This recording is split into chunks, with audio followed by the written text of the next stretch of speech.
Our next speaker is Dr. Caroline Mueller, who is a physician at Cincinnati Children's Hospital. She actually co-founded the adult NF clinic at Cincinnati Children's about 20 years ago and has been very involved since then in research and clinical trials and direct patient care, and she's also the director of the residency program there. So please welcome Dr. Caroline Mueller.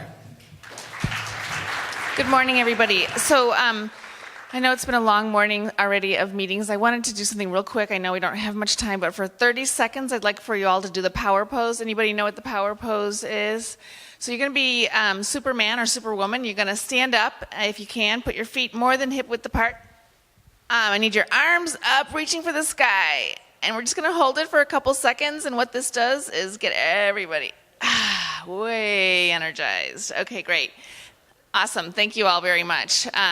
So why did I do that? Partly to wake you up, also partly because until now, everything's been pretty uplifting. Where's my clicker? Okay. So, as they mentioned, I've been taking care of adults with NF for the last 20 years in conjunction with Cincinnati Children's geneticist, Dr. Elizabeth Shorey, who I feel is a great mentor. She came to me when I was early in my career, and anybody that knows anything about big medical centers is you have to learn how to say no, but it was very early, so I didn't learn how to say no until after I agreed to do this, and I'm so grateful because the patients with NF have been truly inspiring, and it's a wonderful thing to come to a meeting like this. This is my first meeting, but to come and be able to see so many patients that are so empowered and really able to advocate for themselves and their families. So I wanted to do three things, and I'm also going to have to speak quite quickly because we only have half an hour to talk about complications of NF. Everybody until now has been pretty inspirational. One of the things that those of you who are adults with NF know is that once you graduate out of your pediatric medical home, which is usually bright and cheerful and warm and cozy, and into the adult world, you're like, what happened? So this is some of the experiences that we've gleaned from taking care of folks. So the first objective is that you'll be able to describe some of the medical issues that can occur in a patient with NF1 as an adult. Because this protein, this neurofibromin, is in every cell of your body, it does affect many different parts of the body. It's not just about the tumors, even though that's what people can see. And it's obviously a spectrum, which you all know. So there's very mildly affected to much more severely affected patients. But it's always unique. And I think people have been saying all morning, everybody's different. You need a tailored plan. You need somebody to pay attention to what's unique about your care. The second thing is that you'll feel empowered to take control of your health and really do everything that you can to promote wellness. And I think we've seen this morning with Jeff, it was an amazing story of somebody who's really promoting his own health. Because the more you know, the better you're able to advocate for yourself. And then the third thing is just how you reach that highest health potential for you and what you can do to be as healthy as possible. In the medical profession, we tend to think of medical care as what we do, but in fact, health is about mostly what you all do. So your self-care, which is the part that's of the iceberg that's under the water, is far more important than anything that any of your healthcare team can provide for you. So we do our best on the top, and the rest is really up to you and your families. So I'm going to go through by body system, sort of how different body systems are affected by this mutation, and some things that we might recommend if you're having problems, and then some other things about how to promote your health, and then what screening or health promotion recommendations there might be. These are not, let me say, what we would call evidence-based recommendations, but rather from 20 years of experience of taking care of adults with NF. So I'm going to jump right in here and start with the central nervous system, which is, of course, the place that we always worry about with NF1, and that's your brain and your spinal column. Some good news for adults: if you don't have seizures as an NF patient as an adult, you are unlikely to develop them. But headaches are very common, which most of you would know. We'll address that briefly in the pain session. And then I saw that there's actually a pain specialist that will be speaking as well. And then attention deficit and learning disabilities, which you just heard a very nice summary of, so I won't go into the details. But yes, they can and often will persist into adulthood. The spinal tumors, it's really all about the location. So if they are not causing any problems with the spinal cord, then you're likely to have very few symptoms. But if they are in a bad spot, they can affect you more, and that can be quite significant. If you do have seizures as an adult, it is good to keep up with an adult neurologist. There are lots of medications that are being used and discovered and reimagined, and so it's very helpful to see an adult neurologist. If you develop seizures as an adult with NF1, then you absolutely need imaging. And then the ADD, it's really the same in adults with NF as it is in adults without NF. So you can continue to do the external support systems that you've already heard about. Sometimes the learning psychologist, especially if you're having trouble at work. And then the medicines are also often part of a plan, but of course not the only thing that you want to focus on. So the spinal tumors, what should you be watching for? It's mostly pain and weakness, numbness sometimes, tremor, sometimes bowel or bladder control issues. If you develop any of these symptoms out of the blue, you need to talk it over with your doctor. And we usually would recommend imaging. And that's going to be a frequent, repeated recommendation here. It's all about imaging if you're having problems. And if you feel like your issues are not being addressed, it's fine to request to see a specialist as well.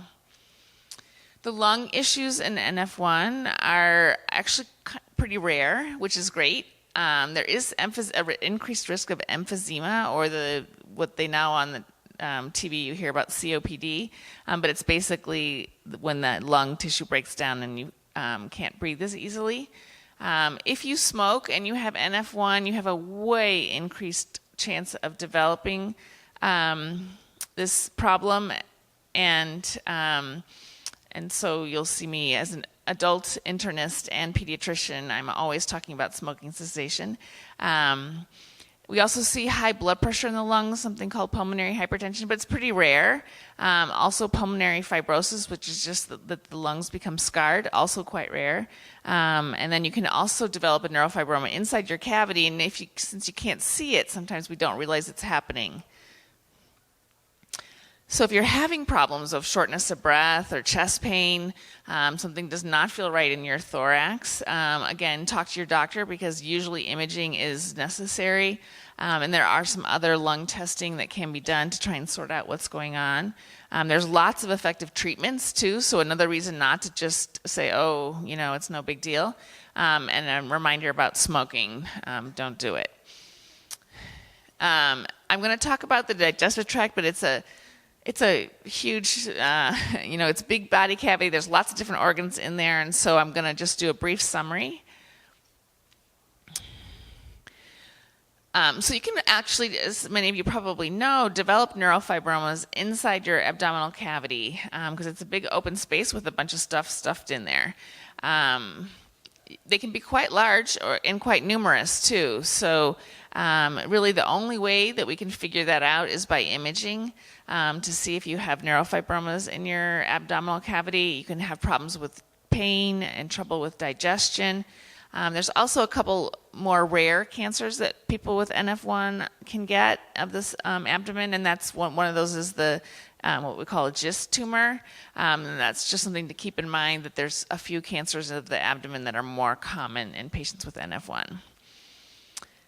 So if you're having new pain, especially, or bleeding, then talk to your doctor about imaging. Oftentimes they would want to do a scope and check out your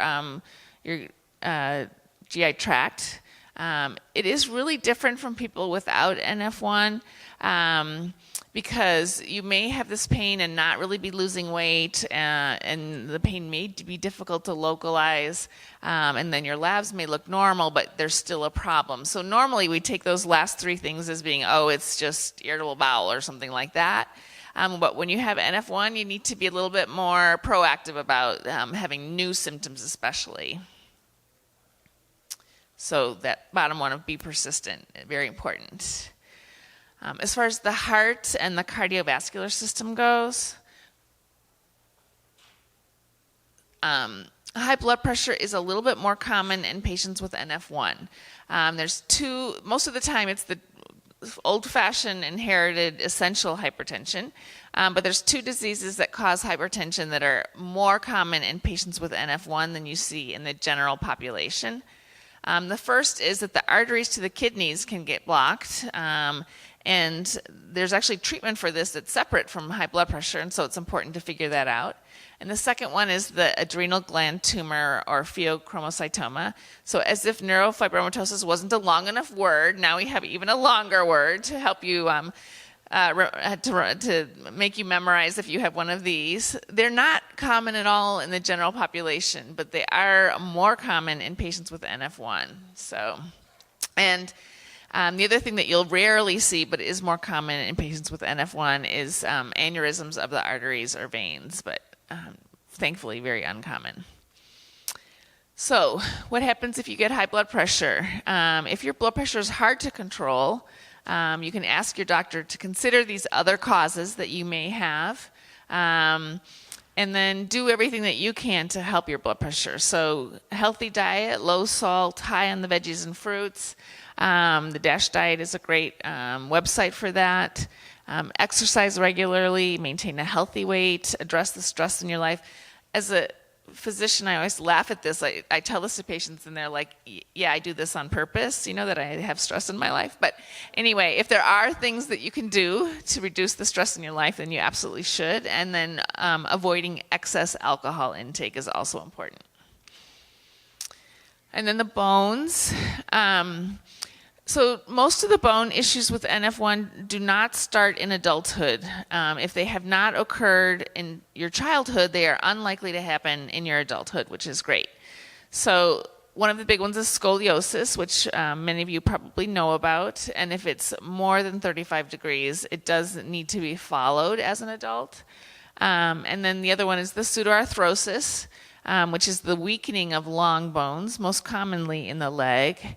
And when you have that, your orthopedic surgeon may have asked you to wear a splint all the time. That continues into adulthood, but it can be effectively treated that way. If it's not and there's a fracture, then oftentimes it leads to amputation as an adult.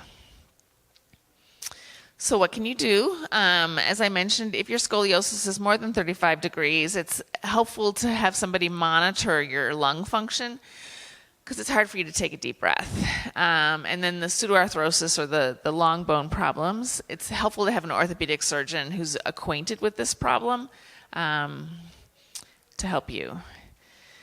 There's actually an ongoing clinical trial right now with the vitamin D, so I thought about taking this out, but you all really need to know about this. And that is that a low vitamin D can actually increase your risk of cancer, and it can also cause bone pain. This is specifically in patients with NF1. So you can ask your doctor to check this level, and if it's under 30, think about taking a supplement. If you go to an NF clinic that's part of the multi-center trial, they can also talk to you about that. So the skin. I didn't put a picture up here because it's everywhere, of course. So they do the neurofibromas. This is one of the most common questions we get from new patients in our clinic. Yes, they increase in number and size with age, also with pregnancy and also with estrogen. So all of you probably know already that they can be just on the skin, under the skin, deep in muscle or other tissues, and in the body cavities as well, like I talked about with your thorax and your abdomen. So the cutaneous lesions are the ones that often they can get traumatized, they may become painful, they can get infected or be injured. The one that we always worry about is if you have a plexiform lesion, a larger lesion, and it starts to grow suddenly. So the plexiform neurofibroma, many of you also will already know what this is as well. It's a bigger tumor usually. It has a thick or irregular contour to it, if you can feel it. And it's usually larger or more extensive than a typical neurofibroma. And it can grow from any nerve in the body. If you do not have a plexiform neurofibroma as a child, you will not develop a plexiform neurofibroma, period. So, okay, sorry. So, as I mentioned, the cutaneous neurofibromas are the ones, that can be under your belt or somewhere else on your hand or wrist that's in a bad location that gets whacked all the time. And those can be removed, absolutely. Sometimes patients will ask us if we recommend removing all of your neurofibromas, and the answer to that is definitely not. And part of the reason for that is it can actually create more problems down the line. But if they are a problem, they can be removed, absolutely. The most serious symptom, again, is the rapid growth of a single lesion, and those should be imaged without delay, either an MRI or a PET scan, to make sure there's not cancer growing in that plexiform neurofibroma. Very important. Itching. So I had mentioned to the other mom that itching can be a huge problem for patients with NF1, and the exact way that the nerve is damaged to cause this itching is not completely understood, although there's quite a bit of research in the dermatology literature about it. But basically, the skin looks normal, or there may be the typical neurofibromas or cafe au lait spots, but the person is having a lot of itching. It's usually worse at night. But there are treatments for it. So one of the drugs that we frequently use is called nortriptyline or Pamelor, and that tends to be very beneficial when given at night for this itching. We tell patients to avoid hot showers because the hot showers and baths make the itching much worse, releases histamine. And then to keep the skin well hydrated, lots and lots of cream. You can never use too much cream. All right. Cancer is the other one I didn't have a picture for because obviously it can affect a lot of different areas. So people without NF have about a 20% lifetime risk of having cancer, and those with NF1 have about a 30%. But there are some unusual cancers that are also more common, as well as the usual ones. So the cancer of the malignant peripheral nerve sheath tumor that grows in the plexiform lesion is up to 10% if you have a large plexiform lesion, and that can be quite aggressive. That is actually more aggressive in a patient with NF1 than in a patient without NF1. But there's also cancers, like I said, that are less aggressive in NF1 than they are in general population. So what to do about this risk? Obviously, you want to get regular screening. So for women, it's pap smears and then yearly mammograms starting at 40 is probably prudent. These are, I should say, my recommendations with Dr. Shorey because, like I said, there are not written recommendations specifically for NF1.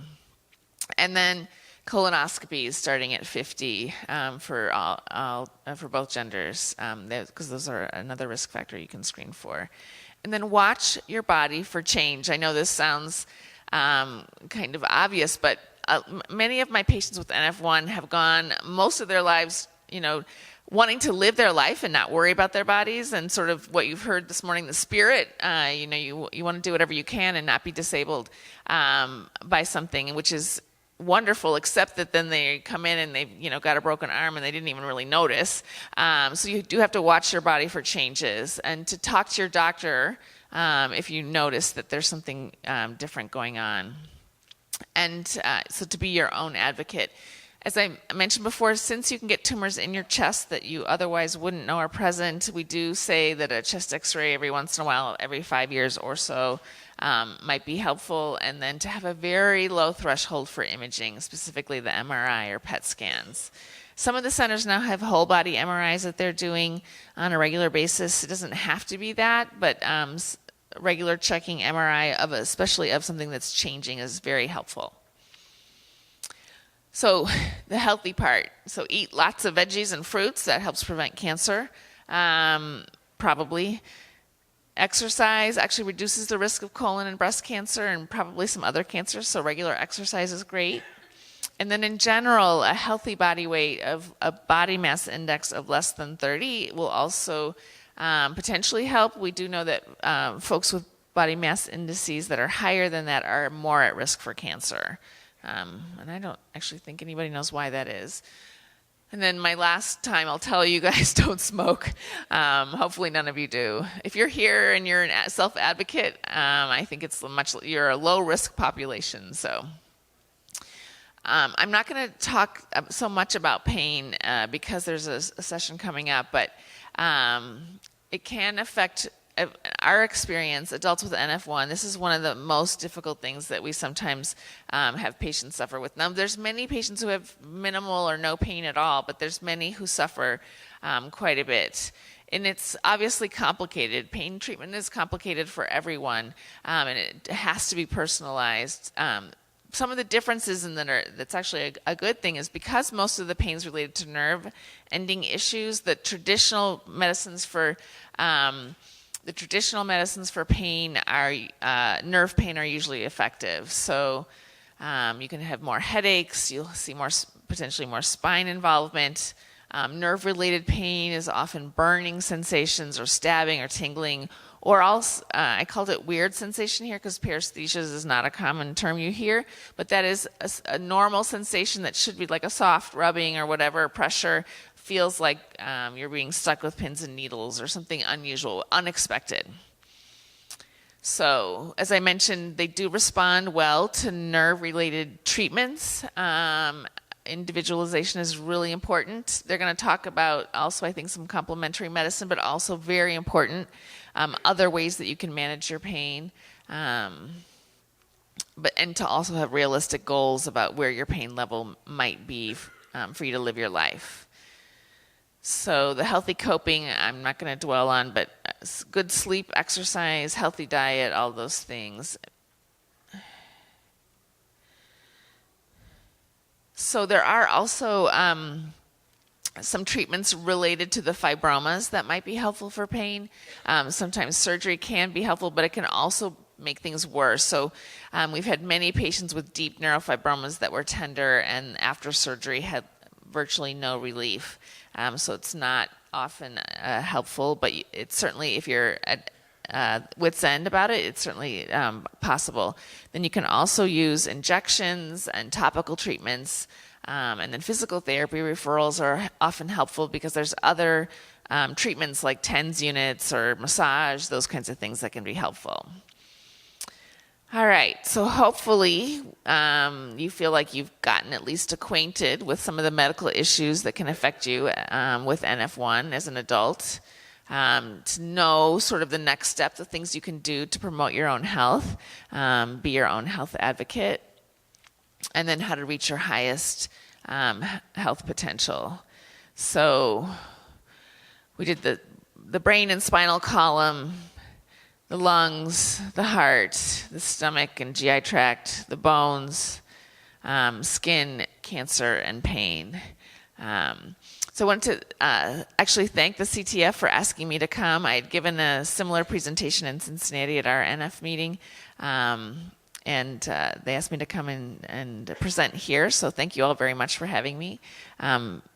And then we've been, as I mentioned, doing this clinic in Cincinnati for the last 20 years. I am MedPeds trained, which means I'm a pediatrician, and I'm also an adult internal medicine trained person. There's about somewhere between 12,000 and 14,000 similarly trained people. If you are looking for a private practice primary care physician and you have MedPeds people at your disposal, we are trained as I mentioned, pediatricians and internists. It gives us the opportunity to have treated NF in children and be much more likely to be comfortable with it in adults as well. Any questions? Yes.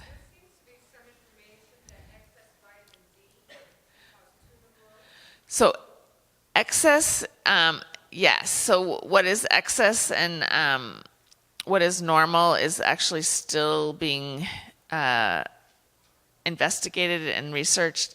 Levels between 30 and 50 are normal. So if you do take supplements, it is helpful to get your level checked.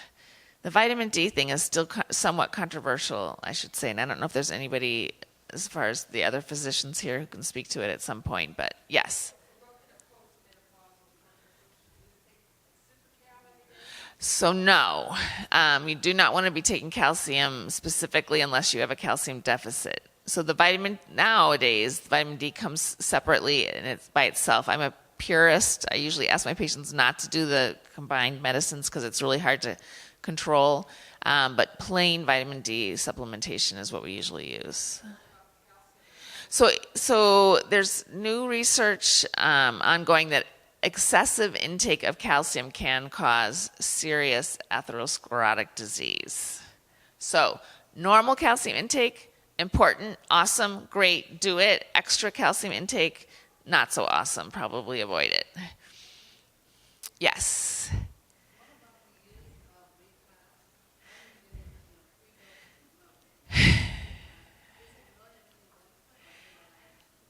So you cannot develop the pseudoarthrosis as an adult. The way that so she's asking about a treatment for osteoporosis. And the research for adults with NF1 and osteoporosis, I haven't ever seen anything recently that is definitive on this. But if your bone density is low enough that you would benefit from treatment for osteoporosis, then you should probably take osteoporotic treatment.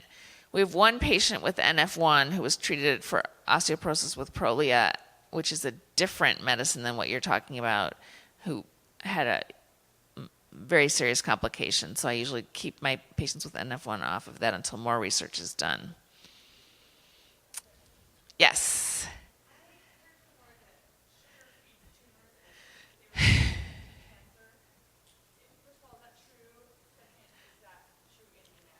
So I am not an expert on cancer, but sugar has a lot of negative effects on the body. I've never seen anything conclusive that it causes cancer. There's many other reasons to avoid a high sugar diet besides just preventing cancer. So I would say we don't know the answer to that question, but the answer overall is too much sugar is not good. Yes.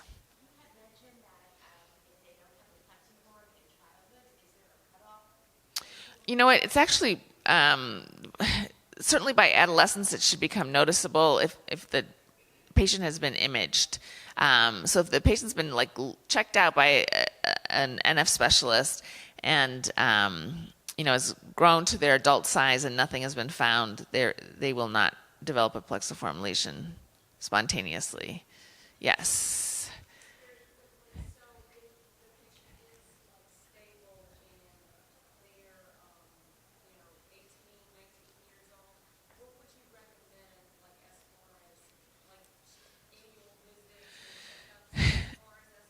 Yeah. So again, this is unfortunately the whole question of annual checkups is for the general population has just come under.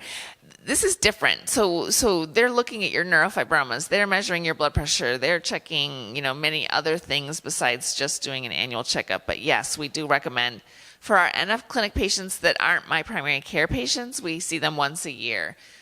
For many of my NF patients who are my primary care patients, they will have more complicated medical problems and I'll see them much more frequently. But it's very individualized. But yes, yearly is prudent. Yes. You mentioned that you didn't recommend surgically removing the tumors on the skin tumors, and I was just wondering why that was not recommended. So we've seen a couple patients who have gone to surgeons who removed hundreds of neurofibromas from all over their body. And there's lots of potential complications from that. And they'll often grow back. They often have worse pain or worse itching or more problems. So that's why we try to target the neurofibromas that are really bothering you or causing a problem and let the rest of them go.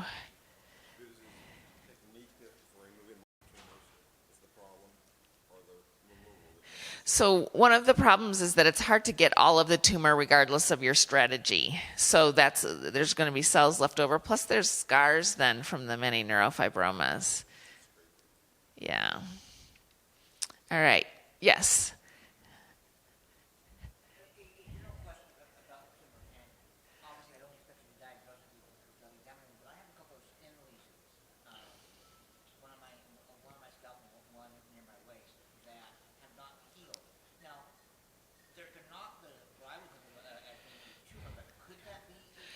So, non-healing lesions are usually due to either pressure or blood supply, and that is something that a wound person might be able to help you with. But if the tumor is also growing and also open, then I would definitely have it imaged. Okay.